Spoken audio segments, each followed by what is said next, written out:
के बारे में उसके 150 वर्ष पूरे होने पर यह चर्चा सरकार के द्वारा क्यों प्रायोजित कराई जा रही है। एक तो यह अच्छी बात है कि देशभक्ति की भावना का विकास सबके अंदर हो, वंदे मातरम के महत्व को सारे देश के लोग समझें, नौजवान समझे, किसान समझे, मजदूर समझे, पढ़ा लिखा समझे, गैर पढ़ा लिखा समझे। यह अच्छी पहल है। लेकिन मैं साथ ही साथ यह भी सोच रहा था तो एक घटना मुझे याद आई मान्यवर। वो घटना थी उत्तर प्रदेश की।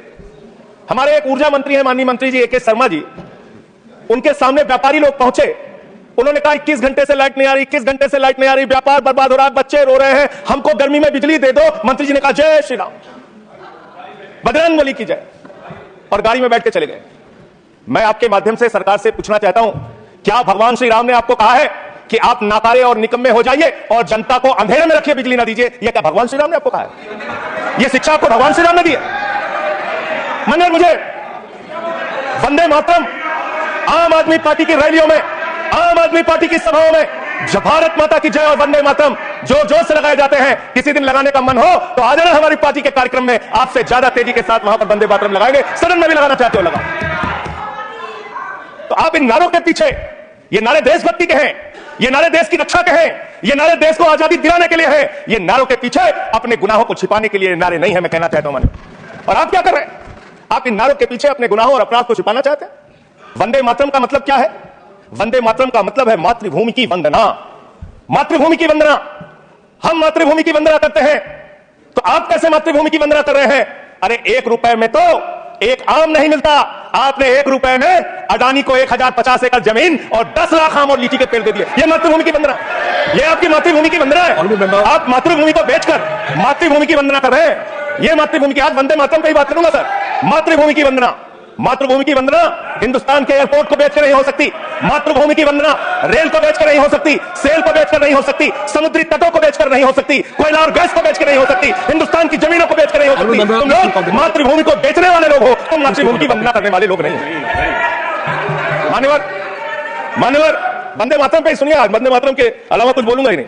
मातृभूमि की वंदना, इस मातृभूमि की वंदना में जब यहां पे लीडर ऑफ द अपोजिशन बोल रहे थे, मान्यवर, I am not yielding sir, I am not yielding sir, sir I am not yielding sir, I am not yielding sir. जब लीडर ऑफ अपोजिशन बोल रहे थे, जब leader, sir I am not yielding, sir I am not yielding, जब यहां पे leader of opposition बोल रहे थे, खड़गे साहब, उनके मुंह से दलित शब्द निकल गया, दलित शब्द निकल गया। पूरी की पूरी भारतीय जनता पार्टी हाउस में खड़े होकर विरोध करने लगी। दलितों से इतना अच्छा है आपको? क्या दलित भारत माता के बच्चे नहीं? क्या पिछड़े भारत माता के बच्चे नहीं? क्या आदिवासी भारत माता के बच्चे नहीं? अगर दलितों, पिछड़ों, आदिवासियों की बात होगी तो आप विरोध करेंगे। सर दो बातें हैं, प्लीज सर दो बातें हैं। एक तो हम चाहते हैं कि डिबेट, हेल्दी डिबेट हो, तर्कों के साथ हो। अभी इन्होंने आरोप लगा दिया कि दलितों पर बीजेपी वाले एकदम हमला करने लगे। ऑन रिकॉर्ड है, मैंने कहा है दलित के विषय में कि ये हमारे पूज्य हैं, हमारे भाई हैं, ये ऑन रिकॉर्ड है। इस तरीके के स्वीपिंग स्टेटमेंट्स न दें और इस हाउस के माध्यम से देश को गुमराह न करें, नंबर 1। नंबर 2, आपने कहा ये बेच दिया, ये बेच दिया, ये बेच दिया। आई से please authenticate on the floor of the house whatever you have told. देखिए आज सर, बहुत अच्छी बात गृह मंत्री जी भी कह के गए और लीडर ऑफ द हाउस भी कह रहे हैं कि जो कुछ भी मैं बोलूं उसको ऑथेंटिकेट करूं। और मैं आपसे अनुरोध कर रहा हूं सर कि अगर मैं ऑथेंटिकेट ना करूं तो मेरे खिलाफ कार्रवाई की जाए। एक एक चीज मैं ऑथेंटिकेट करूंगा, अगर मैं कोई बात कह रहा हूं तो उसको ऑथेंटिकेट करूंगा। दूसरी बात, शहीद खुदीराम बोस की बात हुई सर, कल उस सदन में चर्चा हुई। हिंदुस्तान के सबसे युवा क्रांतिकारी जिन्होंने फांसी के फंदे को चूमा, वंदे मातरम का नारा लगाया। शहीद खुदीराम बोस, शहीद रोशन सिंह, शहीद राजेंद्र दहड़ी, शहीद अशफाकुल्लाह, शहीद रामप्रसाद बिस्मिल, शहीद प्रफुल्ल चाकी, हिंदुस्तान के तमाम क्रांतिकारियों ने जब फांसी के फंदे को चूमा, शहीद आजम भगत सिंह, शहीद सुखदेव, शहीद राजगुरु, सबने वंदे मातरम का नारा लगाया, सबने वंदे मातरम का नारा लगाया। और शहीद खुदीराम बोस को अब आप याद कर रहे होंगे, मैं पिछले 31 साल से 3 दिसंबर को शहीद खुदीराम बोस की जयंती का आयोजन करता हूं। मेरी संस्था का नाम शहीद चंद्रशेखर आजाद के नाम पे है। शहीद खुदीराम बोस हिंदुस्तान के वो क्रांतिकारी थे, जब उनको फांसी के फंदे पे चढ़ाया गया और उनका जब अंतिम संस्कार हुआ तो जो राख उनके अंतिम संस्कार से निकली मानवर, उसको बंगाल की मां तावीज बनाकर अपने बच्चों को पहनाती थी कि ऐसे ही बनना हिंदुस्तान के लिए क्रांतिकारी। यह इतिहास, यह हिंदुस्तान का इतिहास। लेकिन मैं आपके माध्यम से सरकार से पूछना चाहता हूं, आपके पुलिस इस वक्त क्या कर रहे थे जब शहीद आजम भगत सिंह वंदे मातरम लगा रहे थे, शहीद सुखदेव वंदे मातरम लगा रहे थे, शहीद राजगुरु वंदे मातरम का नारा लगा रहे थे, शहीद खुदीराम बोस वंदे मातरम का नारा लगा रहे थे? उस वक्त आप क्या कर रहे थे? क्या कर रहे थे आप? वंदे मातरम का नारा लगाकर लोग जेल गए, लाठियां पड़ी उनको। मैं अपने माध्यम से सरकार से पूछना चाहता हूं, आरएसएस के 4 लोगों का नाम बताओ जो वंदे मातरम नारा लगा के जेल गए, उनका नाम बताओ। 4 लोगों का नाम बताओ, अपने 4 पुरखों का नाम बताओ। आप नहीं बता सकते क्योंकि आजादी के आंदोलन में आपका कोई इतिहास नहीं, आजादी के आंदोलन में आपका कोई इतिहास नहीं, यही आपकी कुंठा है। तो इसलिए कभी आप कहते हो सरदार वल्लभ भाई पटेल आपके हैं। अरे भैया, सरदार वल्लभ भाई पटेल ने आरएसएस के ऊपर बैन लगाया था, ये रिकॉर्डेड हिस्ट्री है। और जब 18 महीने जेल में रखा गया आरएसएस के लोगों को राष्ट्रपिता महात्मा गांधी की हत्या के अपराध में, जब उनको छोड़ा गया, बैन हटाया गया, तो उसमें शर्त लगाई कि आप राष्ट्रीय ध्वज को मानेंगे, यानी कि आप तिरंगे झंडे को भी नहीं मानते। आपने 52 साल तक हिंदुस्तान का तिरंगा झंडा आरएसएस के मुख्यालय पर नहीं फहराया सर, नहीं फहराया। और 3 लोगों ने आरएसएस के मुख्यालय पर जब यह झंडा फहराया, उन तीनों के नाम मैं पढ़ रहा हूं, विजय, उन्मत, दिलीप, इन तीनों लोगों के खिलाफ आरएसएस ने एफआईआर दर्ज कराई किस अपराध में, कि हमारे दफ्तर में तिरंगा क्यों फहरा दिया। और कितने साल तक मुकदमा लड़े? 13 साल तक मुकदमा लड़े। यह है आपकी असलियत। आप तिरंगे का विरोध करते हैं, भारत के राष्ट्रीय ध्वज का विरोध करते हैं। जो लोग तिरंगे और राष्ट्रीय ध्वज का विरोध कर सकते हैं, वो भारत माता के सच्चे सपूत नहीं है, वो नहीं है हमारे निगाह में। और मैं आपको बताता हूं सर, ये है 28 दिसंबर 1949 का ऑर्गेनाइजर पत्र। इसको भी रखूंगा क्योंकि आज गृह मंत्री जी और लीडर ऑफ द हाउस दोनों कह गए रिकॉर्ड पे सारी चीजें आनी चाहिए, इसको रिकॉर्ड पे रखना चाहिए। इतिहास देश को पता चलना चाहिए किन लोगों ने देश के साथ गद्दारी की, किन लोगों ने तिरंगे का विरोध किया, किन लोगों ने राष्ट्रगान का विरोध किया। आपको एक पढ़ के सुनाना चाहता हूं, ये ऑर्गेनाइजर है, क्या लिख रहा है। What is the moral sanction behind government's choice of Jan Gana Man, except that it can be made an item of entertainment? आप राष्ट्रगान का विरोध कर रहे हैं, आप भारत के राष्ट्रगान का विरोध कर रहे हैं। आपके मुख्य पत्र में भारत के राष्ट्रगान का विरोध लिखा गया है। इसके लिए भारत के प्रधानमंत्री को और पूरी की पूरी भारतीय जनता पार्टी को, जो अपने आप को आरएसएस को अपना आदर्श मानती है, पूरे देश से माफी मांगनी चाहिए। ये रिकॉर्ड पे लाऊंगा सर, इसको रख लीजिएगा, ये रिकॉर्ड पे रखा जाए। मान्यवर, फिर से बोल दे रहा हूं, 28 दिसंबर 1949 ऑर्गेनाइजर अखबार जो आरएसएस का मुख्य पत्र है, और इस आरएसएस के मुख्य पत्र में फिर से लिख रहा हूं, फिर से पढ़ रहा हूं क्या लिखा हुआ है।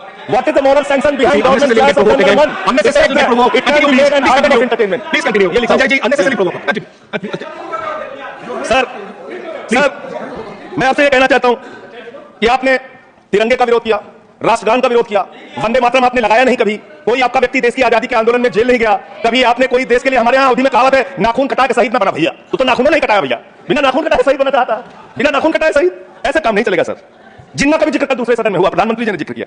जिन्ना के साथ आपके कितने गहरे और मधुर संबंध है, क्या इस देश के लोगों को पता है? नहीं पता, मैं बताता हूं। श्यामा प्रसाद मुखर्जी जी फजलुल हक की गवर्नमेंट में फाइनेंस मिनिस्टर थे, और फाइनेंस मिनिस्टर रहते हुए उन्होंने अंग्रेज गवर्नर को चिट्ठी लिखी थी।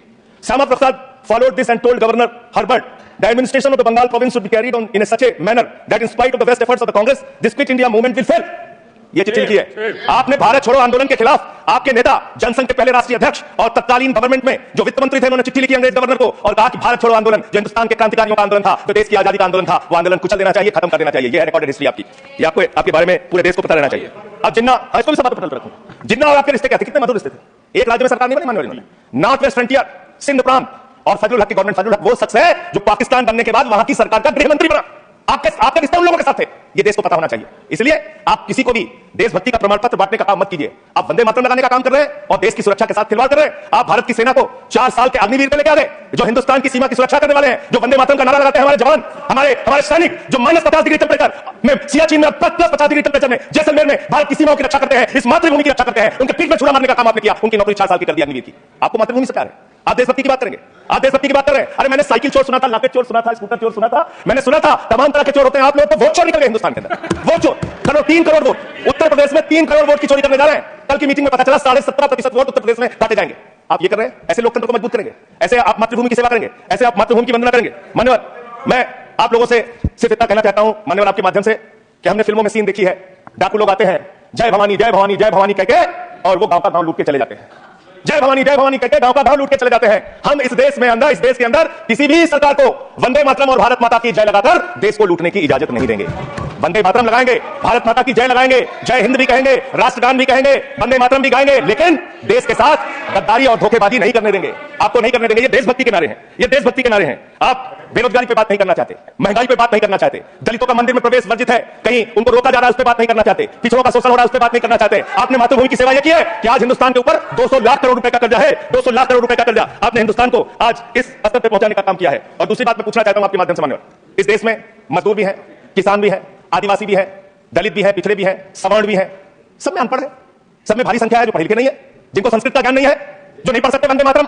तो आप उनको कह रहे हैं कि वो देशभक्त नहीं है। मैं आपके माध्यम से कहना चाहता हूं, वो देश को लूटने वाले अडानी जैसे पूंजीपतियों से ज्यादा बड़े देशभक्त हैं, जो अपने बच्चों के लिए श्रम करते हैं, मजदूरी करते हैं, कुली का काम करते हैं और अपने बच्चों का पेट भी पालते हैं, देश की भी सेवा करते हैं। वो आपसे ज्यादा देशभक्त हैं। उनकी देशभक्ति को आप इससे चेक करने का काम मत कीजिए, इससे पैसे से उससे परीक्षा करने का काम मत कीजिए। मान्यवर, मैं अंत में एक और बयान आया, उसका जिक्र करके अपनी बात को खत्म करूंगा। अभी एसआईआर की प्रक्रिया के तहत उत्तर प्रदेश के मुख्यमंत्री ने कहा कि डिटेंशन सेंटर बनाए जाएंगे। 80 लाख लोगों के वोट आपने बिहार में काट दिए, वहां कितने घुसपैठिए मिले आपको? अरे भाई, ये भी मातृभूमि की बात हो रही है। आप लोग चाहते हैं बांग्लादेशी यहां पे आ जाए? मातृभूमि की सुरक्षा को खतरा होगा, आपको तो चिंता हुई है ना, वही तो बात कर रहा हूं। कितने बांग्लादेशी घुसपैठिए मिले, कितने बांग्लादेशी घुसपैठिए मिले, कितने बांग्लादेशी घुसपैठिए मिले? मात्र 315, जिसमें नेपाल के बाकी लोग सिर्फ 78 मुसलमान मिले। वहां 80 लाख लोगों के आपने वोट काट दिए। अब आप कह रहे हैं उनको डिटेंशन सेंटर में रखेंगे, उनको डिटेंशन सेंटर में आप रखेंगे जो हिंदू हैं, जिनके जो पूर्व आईएस हैं।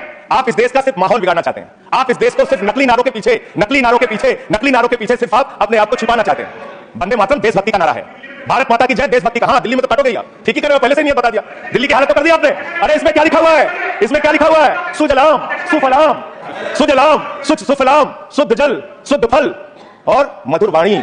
मधुर वाणी, मधुर वाणी कौन बोल रहा है? देश के प्रधानमंत्री मधुर वाणी बोल रहे हैं। मुजरा जैसे शब्दों, अरे भाई इसी वंदे मातरम की सर, वंदे मातरम की तो बात कर रहा हूं, हमारे पास और टाइम है सर, टाइम है सर। सर मधुर वाणी, मधुर वाणी, मधुर वाणी। सर जहरीली हवा और जहरीला पानी दिल्ली में ले रहे हैं हमारे पूर्वांचल के भाइयों के ऊपर। बुलडोजर चला है, बाकी टाइम में से काट लीजिएगा, बाकी टाइम में से काट लीजिएगा सर। बाकी का टाइम 24 मिनट है। Please, one second. दिल्ली को One second. Honorable members, one second. माननीय संजय जी, माननीय संजय जी, conclude करिए। आपका समय खत्म हो रहा है। Please, माननीय Neeraj ji, please, he's concluding. Please conclude. 10 seconds, sir. Please conclude. आपका समय समाप्त हो गया। सर मेरी पार्टी का समय 24 मिनट है, ठीक है। मेरी पार्टी का समय 24 मिनट है। और कोई स्पीकर नहीं है आपके? स्पीकर एक और है, उनमें से आप काट लीजिएगा समय, मैं कह रहा हूं। हाँ, ये हमारा अधिकार है, पार्टी का अधिकार है। तो मान्यवर 10 महीने में आपने दिल्ली की वो हालत कर दी, जहरीली हवा यहां पर आने लगी। दिल्ली को आपने दुनिया का सबसे प्रदूषित शहर बना दिया। बच्चों शांत हो जाओ, बच्चों शांत, बच्चों हल्ला मत करो, शांत हो जाओ। अरे बस एक मुख्यमंत्री इन्होंने बनाया है सर, एक मुख्यमंत्री बनाया इन्होंने, खत्म कर रहा हूं। एक मुख्यमंत्री बनाया है जिसको ये नहीं मालूम कि एपीआई होता क्या है, वो टेम्परेचर बता रही है, ये हालत है। तो इसलिए मैं अंत में इन लाइनों के साथ कि पहले ये तय करो, पहले ये तय करो कि वफादार कौन है, ये वक्त तय करेगा कि गद्दार कौन है, ये वक्त तय करेगा कि गद्दार कौन है। पहले ये तय करो कि वफादार कौन है, ये वक्त तय करेगा कि गद्दार कौन है। वंदे वंदे वंदे वंदे वंदे वंदे वंदे वंदे, कोई बीजेपी वाला वंदे मातरम नहीं लगाया।